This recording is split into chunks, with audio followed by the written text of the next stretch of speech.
सलमान रुश्दी की किताब the satanic versus की बिक्री 36 साल बाद फिर से शुरू हो चुकी है। इस किताब से बैन हटने पर मुस्लिम तंजीमों ने अपनी नाराजगी जाहिर की है। उन्होंने सरकार से मांग की है कि इस किताब पर फिर से बैन लगाया जाए। हिंदुस्तान में 36 साल बाद सलमान रुश्दी की मुतनाज़ा किताब द सैटेनिक वर्सेस की फरोख्त एक बार फिर से शुरू हो चुकी है। इस पर मुस्लिम तंजीमों ने नाराजगी जताई है। इसके साथ ही मरकजी हुकूमत से भी इस पर पाबंदी लगाए रखने की अपील की है। 1988 में साबिक वजीर आजम राजीव गांधी ने इस पर पाबंदी लगाई थी। दिल्ली हाईकोर्ट ने इस बुक के खिलाफ लगी अर्जी पर कार्यवाही बंद कर दी है। दिल्ली हाईकोर्ट ने इस किताब के इंपोर्ट पर लगाए गए बैन को चैलेंज देने वाली अर्जी पर नवंबर 2022 में कार्यवाही को बंद कर दिया था। कोर्ट ने उस दौरान अपने हुक्म में कहा था कि अफसरान पाबंदी से जुड़ा नोटिफिकेशन पेश करने में नाकाम रहे हैं, इसलिए यह मान लिया जाना चाहिए कि यह मौजूद ही नहीं है।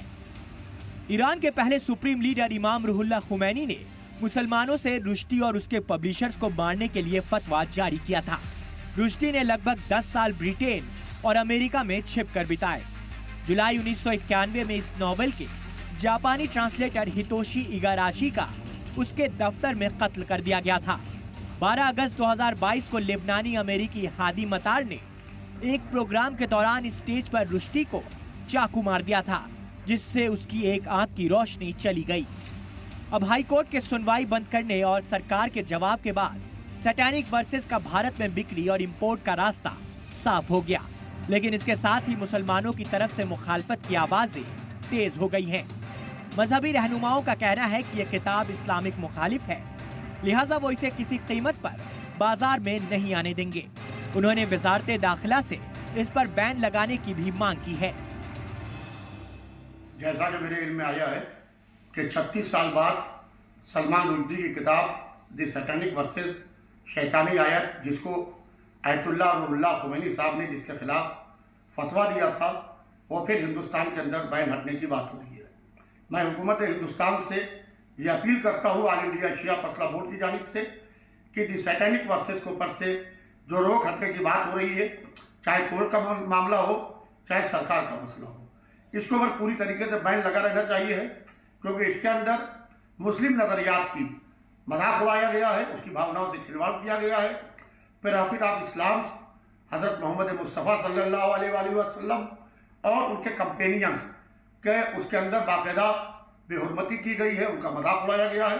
लिहाजा इस किताब के ऊपर पूरी तरीके से बैन रहना चाहिए। मैं भारत सरकार से फिर मांग करता हूँ कि ऐसी कोई भी किताब जिससे हिंदू मुसलमान नफरत फैले, उन्होंने नबी पाक सल्लल्लाहु अलैहि वसल्लम की शान में जो गुस्ताखियाँ की हैं उस किताब में, वो मुसलमान बर्दाश्त नहीं करेगा। इसलिए सरकार को चाहिए कि उस पर तुरंत तत्काल प्रभाव से उस पर बैन लगाए। सलमान रुश्दी की ये मुतनाज़ा किताब द सैटेनिक वर्सेस कुछ ही जगहों पर मौजूद है। इस किताब में ऐसी बातें कही गई हैं जो हम ना आपको बता सकते हैं और ना ही लिख सकते हैं। तो इसलिए ये बेहतर है कि इस तरह की कोई भी किताब जो किसी मजहब का मजाक या उसको झुटलाने के इरादे से लिखी गई हो, उसे किसी भी कीमत पर लोगों के हाथों में नहीं पहुंचना चाहिए, क्योंकि एक बड़ा तबका ऐसा भी है जो किताब को ही सच मानकर उस पर यकीन कर सकता है, जिससे नुकसान समाज का ही होता है। ब्यूरो रिपोर्ट, सलाम टीवी।